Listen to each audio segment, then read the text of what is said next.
All right, so this is another requested video, and this video was requested by Nathaniel, or might go by Nate. In any case, thank you so much for the request. So this is another structure elucidation type problem. We're given the chemical formula, we're given a proton NMR, we've also got a IR spectrum and a carbon NMR spectrum, and we've got a zoom in of this region here around 7, so we'll take a look at that as well. The first thing that we're sort of just looking at here, I've got a 6 high peak here, and it looks like a singlet. So when I see something like that, I'm sort of thinking, well, it's probably 2 different methyl groups. They're obviously not bonded to any other, carbons with other hydrogens because it's not being split. This is very clearly a singlet. So that could be a methyl group on a benzene ring or a methoxy group as well. Probably not a methyl group on a benzene ring because that would become more, I think, upfield. So this 3 to 4, I think that's a good region for a methoxy group. So maybe 2 methoxy groups, something might be what I'm looking at here for the 6 high peak. Out here, I've got a 1 high peak pretty far downfield. If I look at my tables, I see that that's probably an aldehyde. An aldehyde would fit in that section, and it is pretty sharp. If we see something more broad, it could be carboxylic acid. I think carboxylic acid is further downfield, usually more like 12. So I'm already thinking aldehyde here, just based off of the chemical shift.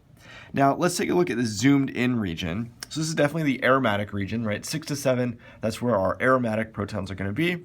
And right underneath here, I've got that zoom in. So this is what that looks like. So this is an interesting pattern here. So I've got a 2 high peak that integrates to a doublet, and then a 1 high peak that integrates to a triplet, and this is again in my aromatic region. So the first thing that's going to sort of make me think, so here's my aromatic ring.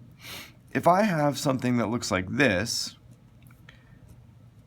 where I've got a mirror plane of symmetry down the middle, then this is going to be sort of what gets us to a pattern that looks like this, and then I'll have we'll put other R groups on these other things. And I guess we could go one step further. We'll call these R primes. Those R primes need to be the same group as well, because I need to have this mirror plane of symmetry so that these are going to be equivalent protons. So this proton here, we'll call this A.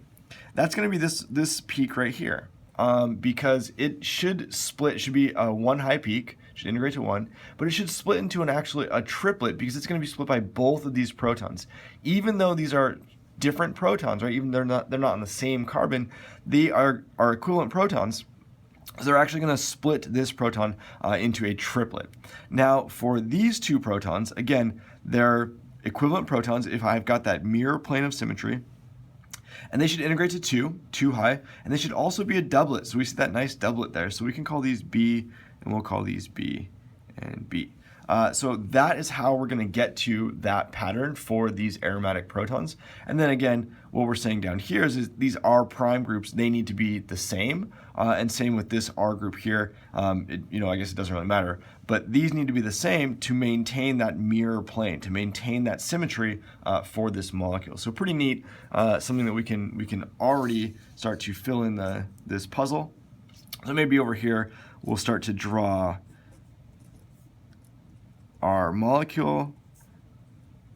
So I labeled these as A before, so that's going to be here, A. This will be B, and we'll label these as B. So step 1 done. That's a good start. So the next thing that I would do is I might bring in the IR spectrum and see what we can see there. Maybe that will give us some more hints. So let's look at the IR spectrum. So here on the IR, a number of things immediately jump out at me. So right here, this 2948, I would call that sp3 hybridized carbon-hydrogen bonds. Over here, I'd call this sp2 hybridized carbon-hydrogen bonds. So sp2 meaning that I'm going to have some double bonds, but some hydrogens off of those. Those could be from my aromatic ring for sure. sp3ch, earlier we mentioned methoxy groups or methyl groups, perhaps. That could be from there. This motif here, these 2 peaks really, and I guess really more this 2738, you might not necessarily think this 2836, but definitely when you see this 2738, to me this says aldehyde. And again, when I first saw this IR spectrum, I have experience looking at these. You might not have that same experience yet, but the more you look at them, and really it is just practicing looking at these IRs, and you'll start to notice patterns and pick things out. The next thing that really jumps out at me, 1599 or 1600, that always means aromatic ring. And then this 1705, that's a carbonyl carbon, so that's a C double bond O. So that's going to definitely be in my structure as well. And since I have already suggested an aldehyde, it seems reasonable that I'm going to have some sort of group like this, in my structure. So then we'll put R here, and then I think everything else sort of fits what we've said so far. That also would confirm. Earlier here I was saying that this would probably be an aldehyde peak, so we could maybe indicate that, something like this. Now, the fact that we only have one of these, and it integrates to 1 high, and the fact that I've got 6 high here, to me, that's really telling us that we probably have the aldehyde in this position. And I really just decided that, I guess, because I know that these two groups, whatever's coming off of these two spots on my benzene ring, they need to be the same, right? They need to be equivalent. So if I had 2 different aldehydes coming off there, well, then I would have something that should integrate to 2, but I have only this 1 high aldehyde peak. So I think that that's a safe bet.